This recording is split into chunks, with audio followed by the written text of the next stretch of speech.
Bon matin sur France 3 Bretagne, nous sommes ravis de vous retrouver dans votre émission Ensemble c'est mieux. Cette semaine, on bouscule nos programmes, on vous accompagne au quotidien dans cet acte 2 du confinement. On tentera de répondre à toutes vos questions. Nous parlerons dans cette édition d'abord du travail, comment les entreprises s'adaptent au télétravail, comment les chômeurs vont-ils faire face à la crise, et nous prendrons aussi des nouvelles des plus âgés d'entre nous. Comment traversent-ils cette période? Quelle entraide se met en place? Justement, partons retrouver Evan à Perros-Guirec. Salut Evan. Salut Anne Fantet, bonjour à vous à la maison. Alors aujourd'hui, comme tu le disais, on va parler d'intergénérationnel. Et quoi de mieux pour parler de ces générations qui se côtoient que de vous faire visiter cette résidence-service pour seniors, toute neuve à Perros-Guirec, qui s'appelle les Mégalithes Roses. Venez dans un appartement témoin de cette résidence, vous allez voir, c'est très joli, c'est très neuf. Et on est accueillis par le directeur. Bonjour Erwan. Bonjour Erwan. Alors, à première vue, ici, ça ne ressemble pas vraiment à un EHPAD. C'est quoi la différence ou les différences entre un EHPAD et une résidence-service pour seniors? Donc les résidences Dométis, c'est des résidences pour des seniors autonomes qui habitent ici à l'année, qui habitent dans des appartements type T1, T2, T3. Où il y a vraiment tout le confort. Il y a vraiment tout le son. C'est adapté pour eux en fait. Par exemple ici, vous voyez, vous avez la cuisine équipée juste ici. Il y a même le sachet de thé préféré de ma grand-mère. Ah bah voilà. Et puis vous ne nous avez pas montré le pire des appartements. Non, cet appartement. Tout à fait. Ouais. Chaque appartement a un petit jardin ou un balcon, et là pour le coup, celui-là a vraiment une jolie vue. Et puis surtout ici, on y vient pour la convivialité. Tout à fait. On a une 50aine d'animations par mois et les gens viennent ici, recherchent vraiment ce contact avec les autres personnes. Oui, tout à fait. Et alors, dans ces appartements, en fait, on peut installer carrément les meubles de vos résidents. Là, ce sont des meubles à vous, mais chacun peut venir avec son mobilier pour se sentir vraiment à la maison. Oui, exactement. Ils habitent ici, chez eux. Et en plus de ça, après, ils peuvent avoir accès à toutes les parties communes où justement ils peuvent avoir les prestations. On a une piscine, on a une salle de sport. Et il y a aussi le lit hydromassant, c'est quoi ça? Le lit hydromassant, c'est un lit où ils peuvent avoir un massage en fait avec de l'eau tout en restant au sec. C'est vraiment sympa, vous devriez essayer. J'y compte bien, après l'émission, super. Il y a combien de résidents ici? On a 110 résidents à peu près, on a 120 appartements. Et alors, tous sont quasiment occupés par des seniors, sauf un. Exactement. Il y a un appartement qui est habité par Gabin, notre étudiant qui fait partie de l'initiation Génération Partage. Alors, vous allez nous expliquer, mais en même temps, on va se mettre avec la mer en fond, c'est quand même un peu plus joli, puis comme ça on visite en plus. Très bien. Alors, Gabin, il est étudiant et il vit ici, comment ça... Pourquoi? Alors, Gabin est arrivé ici il y a à peu près 6 semaines de ça. Comme on a ouvert, notre résidence s'est ouverte seulement l'année dernière, on avait des appartements libres en fait, et Gabin peut venir... habiter ici à temps plein pendant son année scolaire et avoir toutes les prestations que les autres résidents ont également. Et il ne paye pas de loyer? Il ne paye pas du tout de loyer, il vit ici gratuitement et en échange, il travaille sur la résidence et donc il accompagne les résidents pour une quinzaine d'heures à peu près par semaine pour des activités, des animations. Alors quel type d'animation par exemple? Un peu tout, ça peut faire des quiz de culture générale ou alors il peut accompagner les résidents avec notre minibus pour aller faire les courses ou aller à la messe, ou on est à moins d'1 kilomètre de la plage également, donc pour aller juste à la plage.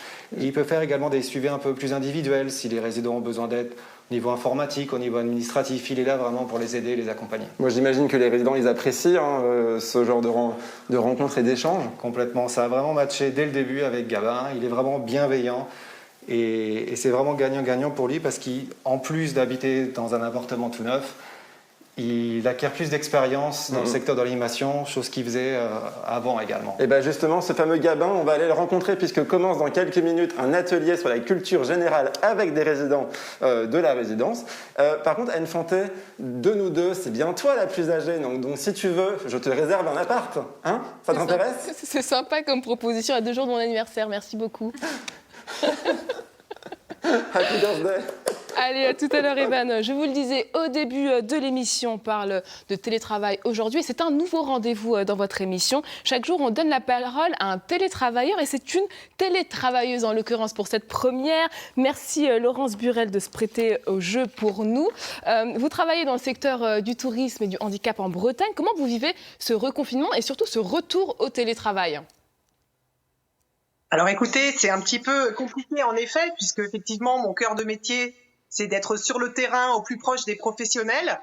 mais on s'adapte. Et pour développer donc la marque Tourisme et Handicap qui nous concerne, on travaille en visioconférence pour déployer le label via les réseaux. On communique énormément, donc on est vraiment sur de la promotion et de la mise à jour des bases de données, etc. Tout ce qu'on n'a pas le temps de faire en dehors. Et est-ce que vous pouvez nous montrer comment vous avez aménagé votre espace? J'imagine que vous êtes dans votre bureau à la maison. Tout à fait, voilà, je suis à la maison, je suis même dans ma chambre. Donc c'est vrai que c'est pas toujours évident. Ouais. J'ai l'impression de ne pas quitter ma maison, voilà. Et puis je me suis fait un petit espace bureau confortable. Ouais. Mais j'avoue qu'on est dans une digitalisation extrême au niveau du travail, donc on a besoin d'aller prendre l'air le midi, quoi. Et qu'est-ce que vous appréciez dans le télétravail? Le télétravail me permet quand même d'avoir une certaine facilité au niveau de ma vie de famille. C'est vrai que j'ai un petit garçon qui vient d'avoir 1 an. Et effectivement, pour aller le chercher, le ramener chez la nourrice, etc., c'est beaucoup plus simple. Et puis ça permet d'avoir un meilleur équilibre avec mon mari sur toute la gestion des tâches du quotidien aussi. Et quels sont les inconvénients? Les inconvénients, c'est le lien social, effectivement, qui nous manque un petit peu, voir les collègues, voir les professionnels surtout, puisque c'est eux qui ont besoin de nous en premier lieu. Et puis, qu'est-ce qu'il y a comme inconvénients? Il y en a quand même plusieurs, mais je dirais que ce sont les 2 principales limites du télétravail. Est-ce que vous avez des petites astuces pour nos téléspectateurs qui débutent le télétravail avec ce reconfinement? Des petites astuces, je ne sais pas, vous me prenez un peu de cours. Peut-être aller faire un petit tour dans sa cuisine régulièrement, aller se faire un petit thé, faire une pause. Si on a un balcon, une terrasse ou un jardin, c'est vrai que c'est essentiel de s'oxygéner un petit peu et de ne pas rester cloîtré toute la journée, parce que c'est le risque aussi en télétravail. C'est d'être justement, on est très opérationnel, mais c'est le risque d'être un petit peu trop fixé sur les écrans. Et justement, on ne vous dérange pas plus, Laurence. Merci beaucoup pour votre disponibilité et bon courage pour les prochaines semaines. Et pour ceux qui, comme Laurence, souhaitent participer et témoigner dans notre émission, rendez-vous sur notre page Facebook de France 3 Bretagne. En tout cas, le gouvernement, lui, a été très clair. Le télétravail n'est plus une option pour les entreprises là où c'est possible. Vous voyez ces explications et continuons à en parler avec nos invités. C'est pas si mal, le télétravail. Moi, j'adore, mais bon, des fois, on se sent un peu à l'écart. Lors du premier confinement, les salariés qui ont été mis en télétravail ont montré un taux de satisfaction plafonnant entre 70 et 80%. Le télétravail avait tellement la cote que, crise sanitaire oblige, près de la moitié des salariés souhaitaient avoir recours au télétravail complet, soit 5 jours sur 5. Avec le nouveau confinement, leur vœu est exaucé, puisque le télétravail complet est désormais la règle partout où c'est possible. Si le risque sanitaire est une préoccupation, le désamour pour le présentiel en entreprise est aussi ailleurs. 76% des salariés estiment perdre trop de temps dans les transports. En fait, tout est question de dosage. Une chose est sûre, l'expérience du télétravail a montré que la présence dans les locaux n'était pas forcément un gage de plus grande efficacité. Être ou ne pas être là, telle est la question. Voilà pour ce récapitulatif. Hervé Kermarek, bonjour, vous êtes président du MEDEF Bretagne. Audrey Balup-Goujon, vous êtes avocate spécialiste en droit du travail. Et Stéphane Bidot, vous êtes le directeur régional adjoint de Pôle emploi Bretagne. Merci à tous d'avoir accepté notre invitation. Alors Hervé Kermarek, l'exécutif rend obligatoire dans les entreprises où c'est possible de le faire le télétravail. Alors le ton n'est pas du tout le même que lors du premier confinement. Quelle est votre position à ce sujet ? Oui, parce que lors du premier confinement, nous étions tous arrêtés. Et là, le télétravail est envisageable, mais ce n'est plus une option, ça devient une obligation. Il est important de rappeler quand même que le télétravail ne concerne que 25% des Français. Sur les 20 millions de salariés en France, il n'y a que 25% qui peuvent télétravailler, c'est-à-dire qu'il y en a 75% qui ne peuvent pas télétravailler. Et il y a donc une grande part des Français qui voient certains télétravailler quand d'autres sont obligés d'aller au travail. Et on se disait tout à l'heure que si on a surveillé la circulation ce matin, on a vu que les routes étaient très chargées et preuve que 75% des Français ne télétravaillent pas. Et ça pose problème pour vous que le gouvernement rende le télétravail obligatoire ? Ben oui, bien sûr, parce qu'au sein même d'une entreprise, ça peut créer des cas très différents. Obliger les collaborateurs à télétravailler à nouveau, ça ne n'est possible qu'en fonction de certaines missions, que dans certaines entreprises, que dans certains cas. Donc rendre cette chose totalement obligatoire, c'est très compliqué à mettre en œuvre dans les entreprises. Stéphane Bidault, comment ça s'est organisé le télétravail à Pôle emploi ? Alors la crise sanitaire, comme beaucoup, nous a amené à adapter nos modes de vie, nos modes de travail. Nous avons donc retenu un seul principe, c'est le lien, préserver le lien si précieux entre demandeurs d'emploi et entreprises et leurs conseillers. Ça se traduit simplement chez nous par le maintien de l'ouverture de toutes les agences de Pôle emploi, 37 en Bretagne, à l'accueil du public. Donc un accueil qui est réservé sur le flux le matin, comme avant, et puis des rendez-vous programmés l'après-midi sur entretien qui permettent donc aux demandeurs d'emploi qui ont un besoin d'accompagnement, qui ne sont pas à l'aise avec le digital, qui ont besoin donc d'être suivis plus spécifiquement dans leur recherche d'emploi, de bénéficier d'un conseil en présentiel si c'est nécessaire, mais à titre exceptionnel. Nous, on a développé le télétravail puisqu'on a eu la chance d'apprendre en accéléré et d'avoir équipé l'ensemble de nos conseillers de postes, donc d'ordinateurs portables, et nous privilégions donc le travail à distance. Aujourd'hui, c'est possible, tout en poussant en fait notre offre de service qui est numérique, digitale, mais je pense que j'aurai l'occasion de revenir là-dessus. Mais justement, quelle est la différence entre le télétravail et le travail à distance, Maître Baluc-Goujon ? C'est différent, c'est deux notions différentes. Alors, le travail à distance, ça peut être par exemple un commercial qui va travailler, qui va aller démarcher ses clients dans toute la France. Le télétravail, c'est travailler en dehors du lieu de travail, mais à son domicile. Donc voilà, la différence, légalement, il n'y a pas de lien entre les deux. D'accord. Et quel enseignement on peut tirer de l'expérience du télétravail pendant le confinement du mois de mars ? D'abord, ce qu'il faut dire, c'est qu'en 2017, 3% des travailleurs télétravaillaient. Pendant le confinement, c'était un salarié sur 4, 25%. Au mois de septembre, c'était 12%. Donc on voit bien que les gens étaient revenus au travail parce qu'on s'était rendu compte que finalement le télétravail avait des vertus, mais il y avait aussi plein d'inconvénients. Et le témoignage est plutôt clair. Cette rupture du lien social, cette absence de rencontrer les collègues. Et donc les salariés, au mois de septembre, après le retour des vacances, ont émis le souhait de revenir travailler. Et que quelques cas, notamment dans les entreprises de services, dans les banques et assurances, ont pu continuer à télétravailler. Mais la grande majorité des salariés ont souhaité revenir. Là, à nouveau, on leur dit, tous ceux qui peuvent télétravailler, et à nouveau c'est 25%, et on peut peut-être monter jusqu'à 30% en cherchant bien, doivent télétravailler. Et donc le profond changement, c'est que on est en train d'organiser du télétravail dans une situation d'urgence. Or, la règle du télétravail, ce n'est pas celle-ci. On peut définir des règles de télétravail dans des moments très particuliers comme celui-ci, et les règles doivent être différentes d'une règle générale telle qu'elle avait été imaginée dans les ordonnances de 2017. Donc, les choses sont très largement subies par les salariés. Certains trouvent ça parfaitement confortable, mais la grande majorité d'entre eux ne trouvent pas si bien que cela. Alors en tout cas, beaucoup de questions se posent autour de l'application du télétravail. Beaucoup se demandent si leur employeur les oblige tout de même à venir travailler. Peuvent-ils s'y opposer, Maître Baluc-Goujon ? Alors tout dépend si leur emploi peut être télétravaillé ou pas. Alors, par exemple, un architecte, on peut se questionner, un salarié architecte, est-ce qu'il peut télétravailler ? On peut se dire oui, mais d'un côté, l'employeur peut opposer le fait qu'il y ait un logiciel particulier, que le salarié doit aller sur les chantiers. Donc, on doit vraiment analyser au cas par cas. Si l'employeur, ce qui est souvent le cas, dit bah non, en fait, ton poste d'employé ou de comptable ne peut pas être télétravaillé puisque tu n'as pas d'ordinateur chez toi, bon, là, c'est pas un bon argument. Là, le salarié peut demander à télétravailler. Autre question qui revient souvent, quels frais sont remboursés par l'employeur dans le cadre du télétravail ? Alors, sur les frais, il faut regarder la charte de télétravail qui est souvent présente dans les entreprises, plutôt les grosses entreprises, ou s'il y a un avenant ou quelque chose prévu dans le contrat de travail. S'il n'y a rien là-dessus, alors c'est la loi qui s'applique. Et dans la loi, c'est fou, mais il n'y a pas d'indemnisation de prévu.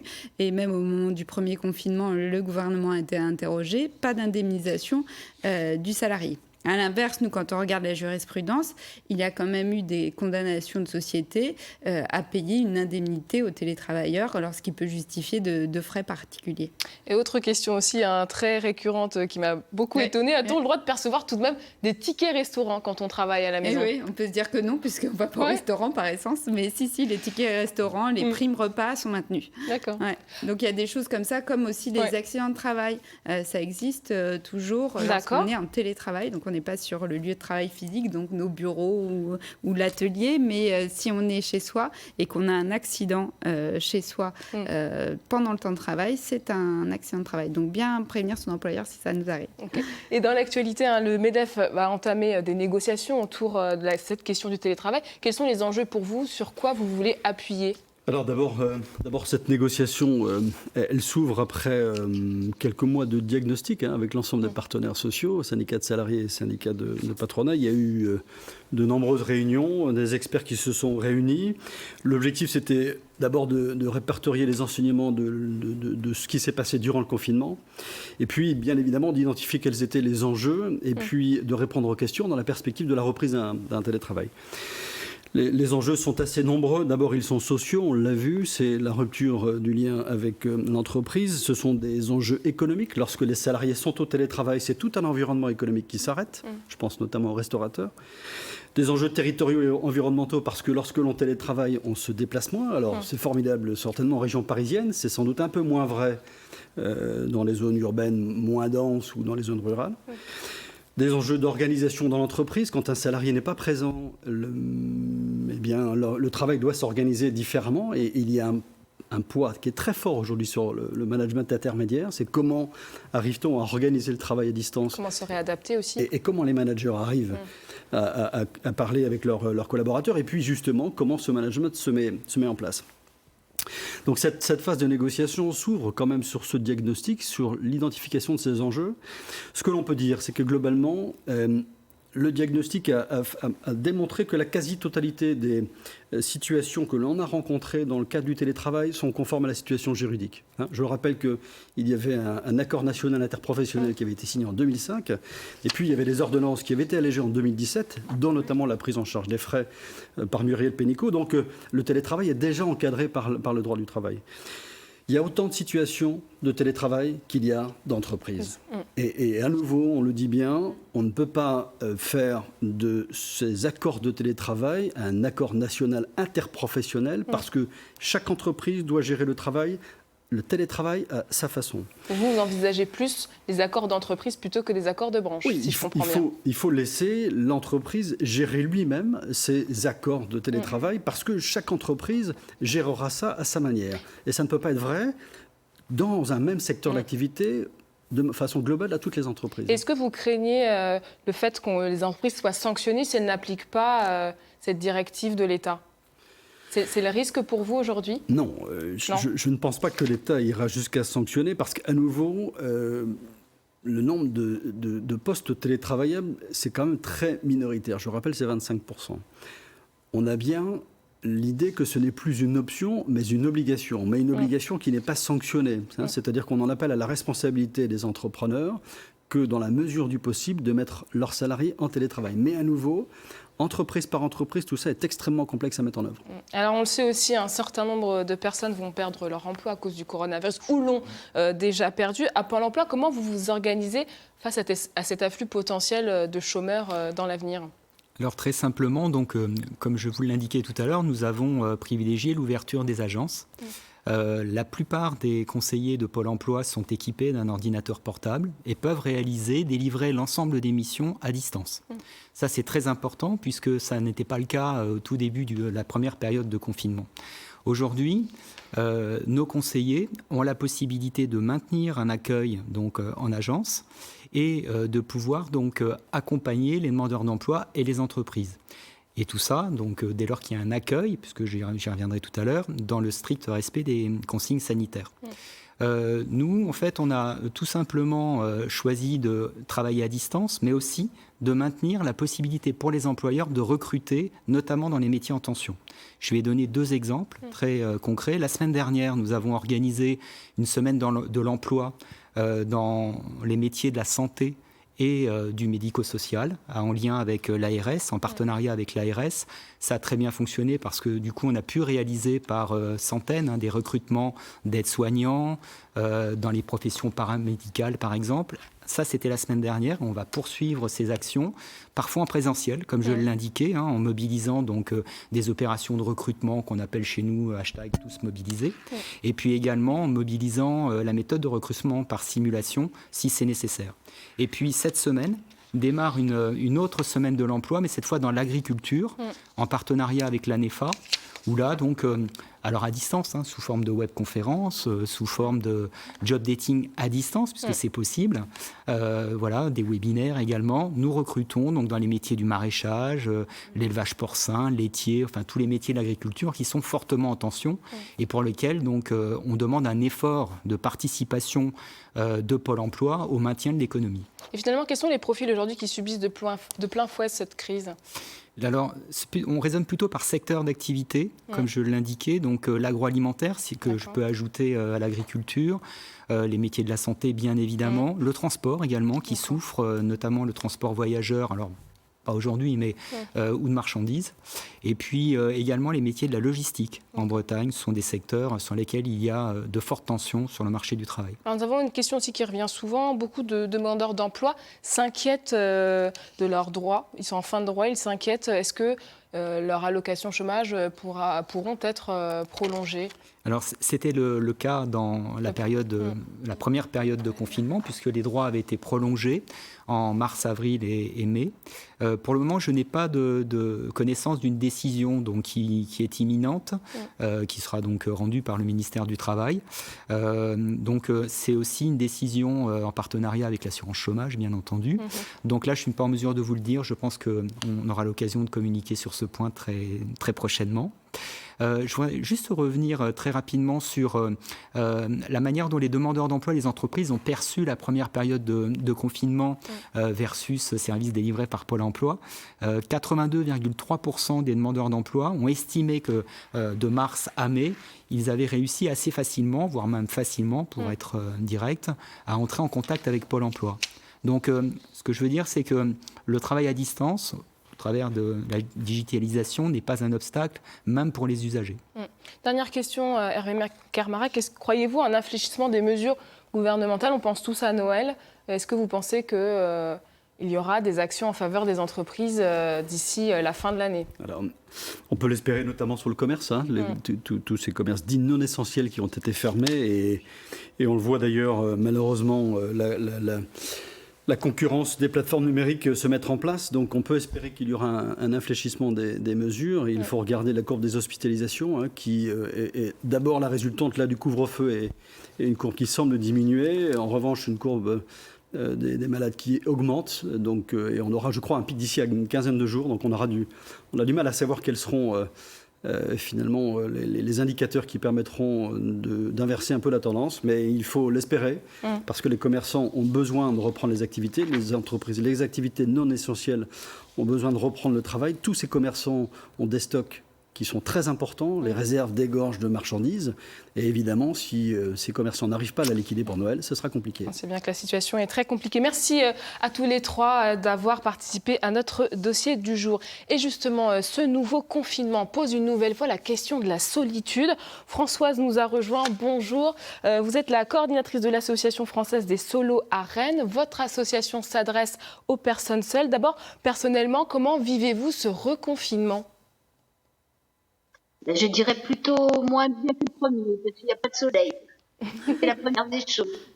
C'est la difficulté pour moi. J'aime beaucoup le soleil, le temps fermé avec un temps gris, c'est moins drôle. Mais bon, ça me fait... Vous êtes plutôt sereine ou inquiète aujourd'hui ?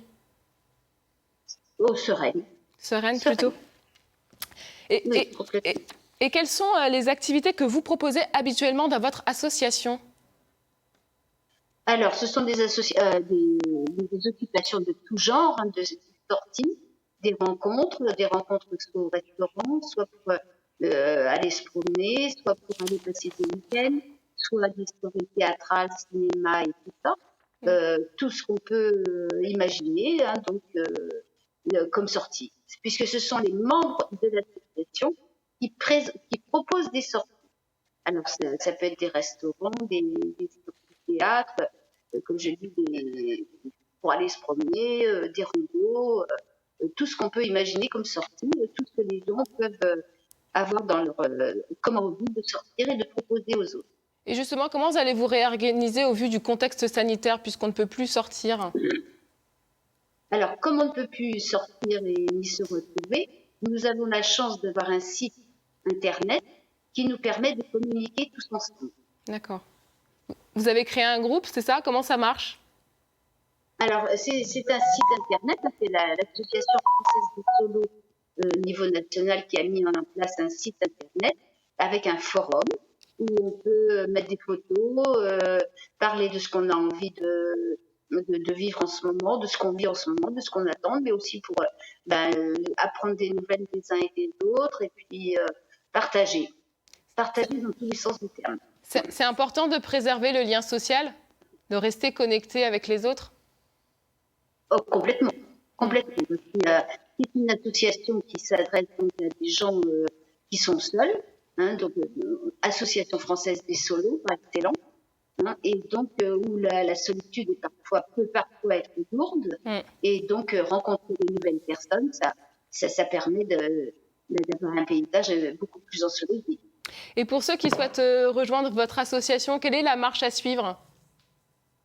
Alors, nous avons, c'est par Internet, c'est un site Internet où on peut, en cliquant sur Association française des solos, donc s'inscrire. Il y a quelques renseignements demandés, le nom, le prénom, alors le pseudo, parce que, par exemple, Françoise, il y en a je ne sais pas combien sur la France entière, donc chacun trouve un pseudo. Et moi, j'ai pris celui de Planète. Donc, comme ça, on m'identifie immédiatement. D'accord, merci beaucoup Françoise d'avoir accepté notre invitation. Et justement, dans notre boîte à idées ce matin, vous aussi, depuis chez vous, vous pouvez accompagner les personnes qui vivent seules, être à leur écoute à distance. Regardez.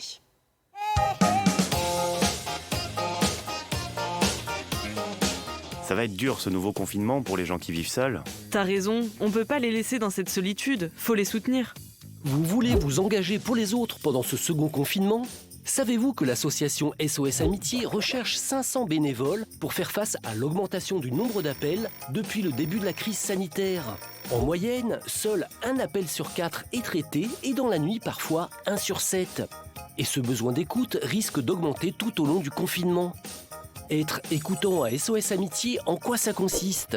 Après avoir été formé en ligne, vous vous engagez environ 15-20 heures par mois à écouter la parole de ceux qui sont touchés par la solitude, l'anxiété, voire une véritable détresse en raison du confinement et de ses conséquences. Paul est écoutant à SOS Amitié depuis 5 ans. Notre écoute est empathique et bienveillante, sans conseil ni jugement. Écouter, ça s'apprend. C'est pourquoi tous les bénévoles, avant d'être écoutants, bénéficient d'une formation théorique et pratique. Alors, si vous avez un peu de temps, n'hésitez pas et venez écouter avec nous. Si vous souhaitez apporter un soutien psychologique aux personnes qui souffrent de solitude, devenez écoutant SOS Amitié. Comme disait l'écrivain Albert Camus, parler de ses peines, c'est déjà se consoler. Voilà pour notre idée du jour. Allez, on marque une pause pour retrouver Evan à Perros-Guirec. Salut Evan, tu nous fais découvrir ce matin une résidence où cohabitent personnes âgées et étudiants, c'est ça? Des fois, ils sont plus forts que moi. Exactement, Anne Fanté, on est avec Gabin et 4 résidents. Bonjour messieurs, dames, de la résidence Les Mégalithes d'Or à Perros-Guirec. Et on est en plein quiz. Laquelle de ces villes est la plus au nord? Caen, Nancy, Poitiers ou Nantes? Bon, Poitiers, Nantes, non, mais Caen et Nancy. J'hésite, peut-être que je vais faire le joker, l'appel à un ami. Ah non, c'est pas la bonne chaîne. Oula, arrêtez tout. Gabin, avant qu'on rentre dans le détail de ce quiz, tu es étudiant, mais étudiant en quoi? C'est ça, je suis étudiant en BTS Tourisme à Bossuet, en première année. Et tu as quel âge? J'ai 19 ans. Et à 19 ans, tu vis déjà dans une résidence senior. C'est ça. Alors là, et pourquoi? Alors explique-nous. Alors je suis animateur auprès des seniors en échange de la gratuité d'un logement. Donc je travaille ici en quelques heures d'animation. Et du coup, je suis logé gracieusement ici à Domitis avec les résidents. Tu fais combien d'heures par semaine à peu près? J'ai 15 heures par semaine. Toutes les semaines. Et donc ça peut être sous la forme d'activités comme celle à laquelle on est en train d'assister, un test de culture générale, mais pas que. J'ai plein d'activités à proposer, donc les tests de culture générale. Après, il y a aussi beaucoup de sorties que je fais, notamment à la plage, ou alors je les emmène à la messe le dimanche. Je vais chez eux pour les aider dans leur vie au quotidien, à domicile en informatique. Vraiment plein d'animations. Ouais, est-ce qu'il est sympa, Gabin, messieurs, dames? Très sympa. Bon, tant mieux. On va aller vérifier ça de plus. Ah, bah justement, je vais venir vous poser 2-3 petites questions après. Comment est-ce que tu as réussi à avoir cette place? Parce que j'imagine que beaucoup d'autres étudiants la convoitent. Il y a eu un casting. Alors oui, il y a eu un article dans la presse que ma maman m'a fait lire au début, parce que je ne connaissais pas du tout le groupe Domitis. Et du coup, je me suis dit, pourquoi pas moi? Je vais élargir vraiment le côté animation que j'ai des 3-6 ans. Je vais l'élargir au côté senior. J'ai postulé et me voilà ici aujourd'hui, quoi. Bon, et alors moi je propose qu'on continue ce quiz. Alors je vais aller m'asseoir avec vous, messieurs, dames. Puis Gabin, je te laisse nous continuer. On va assister au quiz en direct. Vas-y. Ça marche. Du coup, on est arrivé à laquelle de ces villes est la plus au nord? Alors, on m'a répondu Caen et Nancy, vous hésitiez. Daniel, c'est Caen, vous pensez? Moi je pense que c'est Caen. Bon, alors Caen, allez, Nancy. va pour Caen alors. Réponse? C'est une bonne réponse, bien joué. Parfait. À quelle fréquence est-ce que vous avez des activités comme ça avec Gabin? Intellectuel, de toutes? ce genre, 3-4 fois. Ça fait la 3e ou 4e à laquelle personnellement j'assiste. Et ça vous plaît à chaque fois? Oui, c'est amusant, oui. Alors, puis, ma foi, ça nous stimule un petit peu la mémoire et la culture générale aussi. Donc, mens sana in corpore sano. Oh là là, je vois que la culture générale ici, ça vous connaît. Alors on continue, c'est quoi la prochaine question? Alors la prochaine question, qui Aladdin cherche-t-il à séduire? Jasmine, Clarabelle, Wendy ou Pocahontas? C'est du Disney. Jasmine. Tout le monde est d'accord? Ouais, on essaye pour Jasmine. Bon. Yes, c'est une bonne réponse. Une dernière petite question avant de rendre la parole au plateau.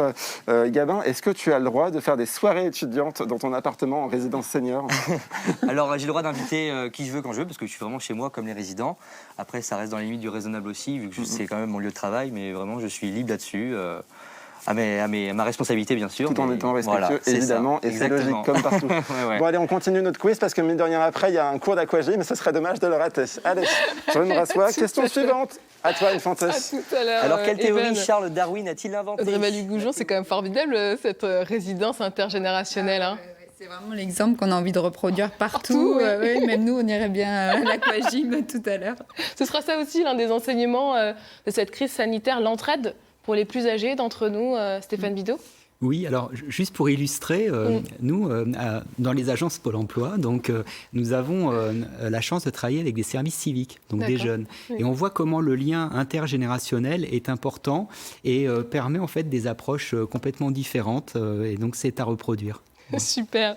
Alors vous le savez, nous tenons chaque jour dans notre émission à faire état des actions solidaires qui voient le jour dans notre région. On retrouve à Concarneau Emmanuel Corr. Bonjour. Vous êtes la présidente de l'association Eva la vie devant toi. Eva, c'est votre petite fille qui est à votre côté, qui a aujourd'hui 3 ans. Alors elle est atteinte d'une maladie rare. Vous vous associez aujourd'hui à un photographe concarnois en vue de financer ses soins via une campagne participative. D'abord, est-ce que vous pouvez nous parler de la maladie dont est atteinte Eva? Oui, bien sûr. Eva, en fait, a une hypoplasie potentiocérébelleuse. C'est une maladie génétique très rare. On n'en recense que 150 cas dans le monde. Et c'est en fait une maladie où on a en fait un cervelet et un tronc cérébral qui est atrophié. Donc elle est neurolésée et avec des conséquences lourdes, forcément. C'est une maladie très invalidante. Voilà Et aujourd'hui, Eva doit être soignée à l'étranger, c'est ça aussi, parce que les services manquent en France? C'est ça. En fait, on a eu la chance de rencontrer la maman de Rose et Rose, dont la petite fille a la bonne pathologie que Eva. Et la maman de Rose allait effectivement suivre des sessions de rééducation neurofonctionnelle à l'étranger en Espagne. Et les résultats sur Rose étaient probants. Donc on a regardé effectivement pour faire la même chose et très rapidement. Et c'est vrai qu'Eva a développé d'énormes acquisitions. Ce sont des méthodes en fait intensives et qui permettent à des enfants comme ça qui sont neurolésés de progresser et puis de se développer. Et aujourd'hui, pourquoi vous lancez une campagne participative de financement? Alors, on a créé donc l'association Eva la vie devant toi il y a 2 ans et demi. On a reçu un élan de solidarité important. On a été associé à plusieurs événements sur le rire, dans le sport, dans divers domaines. Et cette année, en fait, j'ai voulu créer quelque chose en fait pour l'association. Et les fêtes de fin d'année approchant, je me suis orientée en fait sur un calendrier solidaire. Et je voulais y associer en fait un artiste de renom, de belles photos, et j'ai pensé en fait spontanément à l'artiste Franck Bittermin, qui est un photographe en fait qui a gagné le Grand Prix en fait de la photographie de Bretagne, qui fait de magnifiques choses. Donc j'ai été au culot, je l'ai contacté par mail. Et il m'a dit OK, donc voilà. Donc, je suis vraiment très fière de ce partenariat, de ce calendrier. Alors pour amortir en fait les coûts de fabrication de ce calendrier, j'ai créé en fait une cagnotte en ligne sur effectivement la plateforme de financement participatif kengo.bzh. Et comment se présente votre campagne de participation aujourd'hui? Vous avez presque atteint vos objectifs? Oui, on a 80%. D'accord.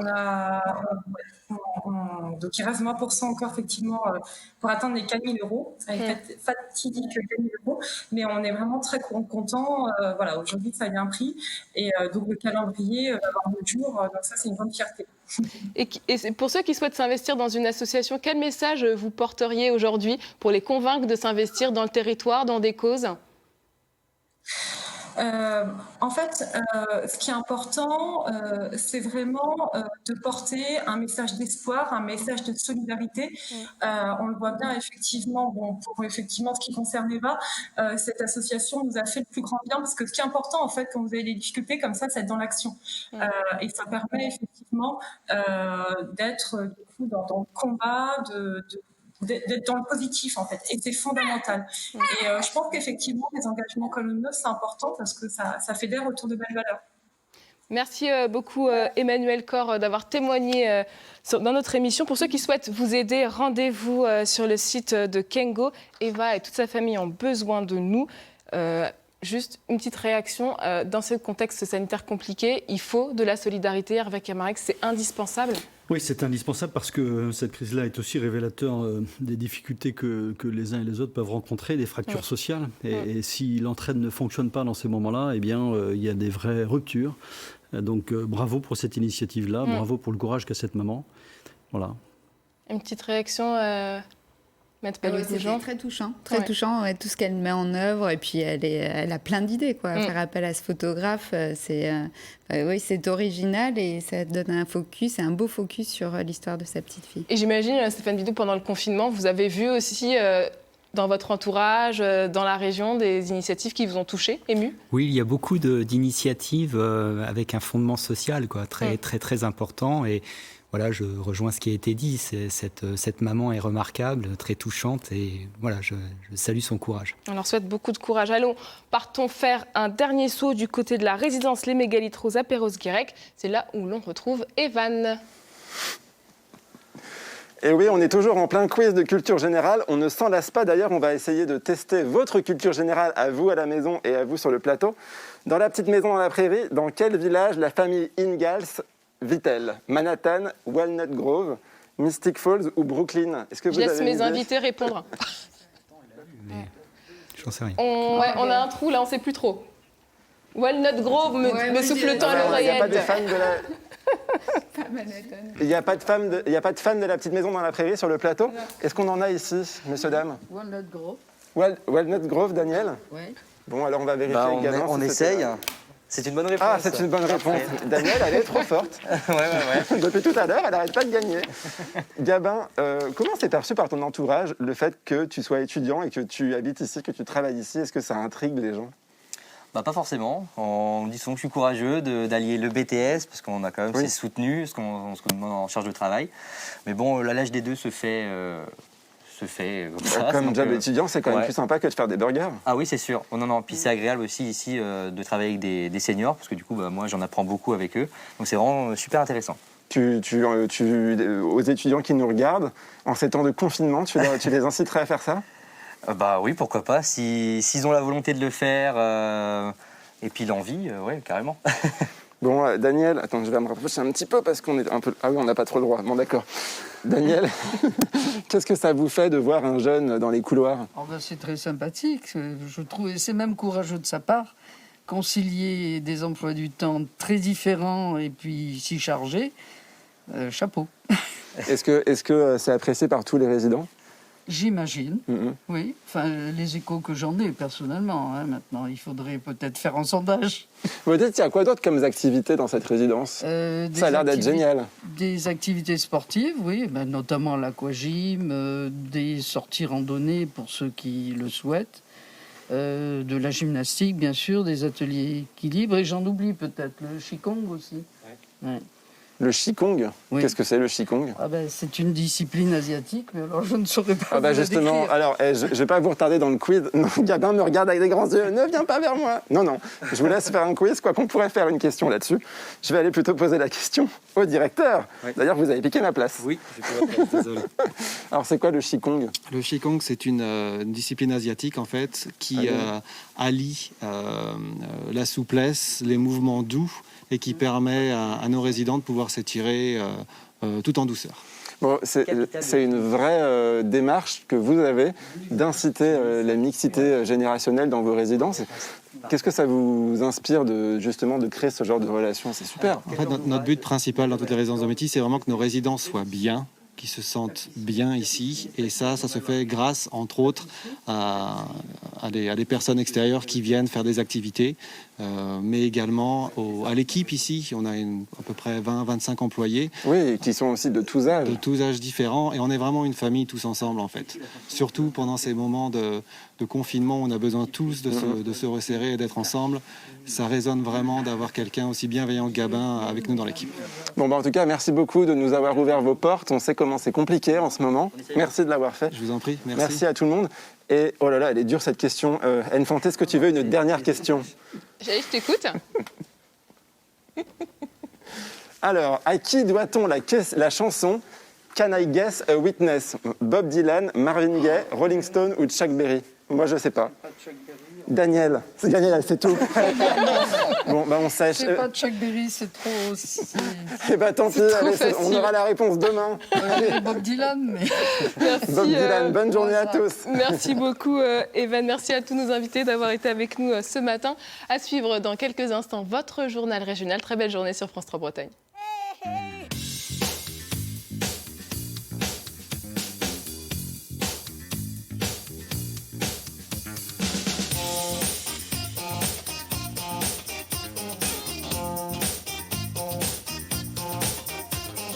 Bye.